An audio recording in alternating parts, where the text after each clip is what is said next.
मित्रांनो, टेनिस क्रिकेटमधील सर्वात मोठी टुर्नामेंट म्हणजेच ISPL 9 डिसेंबरला ISPLचे ऑक्शन पार पडले. बऱ्याच खेळाडूंवर लाखोंची बोली लागली, पण कोणता खेळाडू सर्वात महागडा झाला हे जाणून घेण्याची उत्सुकता टेनिस क्रिकेट चाहत्यांमध्ये लागली आहे. मित्रांनो, या व्हिडिओमध्ये आपण ISPL 2026 मधील टॉप 5 महागडे खेळाडू पाहणार आहोत, त्यामुळे व्हिडिओ शेवटपर्यंत बघा. नमस्कार मित्रांनो, स्वागत आहे तुमचं आपल्या या यूट्यूब चॅनलवरती. मित्रांनो, टॉप 5 महागड्या खेळाडूंच्या यादीत 5व्या क्रमांकावर आहे संजय कनोजिया. मित्रांनो, अहमदाबाद लायन्सनी संजय कनोजियाला 24,55,000 मध्ये आपल्या संघात दाखल केले आहे. मित्रांनो, 4थ्या क्रमांकावर आहे राजेंद्र सिंग.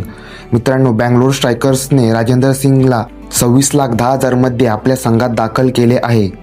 मित्रांनो, 3ऱ्या क्रमांकावर आहे महाराष्ट्राचा बाईक सम्राट केतन म्हात्रे. मित्रांनो, चेन्नई सिंघमने 26,40,000 मध्ये केतन म्हात्रेला आपल्या संघात दाखल केले आहे. मित्रांनो, 2ऱ्या क्रमांकावर आहे अभिषेक कुमार दल्होर. मित्रांनो, माजी मुंबईने 26,65,000 मध्ये अभिषेक कुमार दल्होरला आपल्या संघात दाखल केले आहे. मित्रांनो, 1ल्या क्रमांकावर आहे विजय पावले. मित्रांनो, माजी मुंबईने 32,50,000 मध्ये विजय पावलेला आपल्या संघात दाखल केले आहे. मित्रांनो, चॅनलवरती नवीन असाल तर चॅनलला सबस्क्राईब करा आणि व्हिडिओ आवडली असेल तर लाईक करा.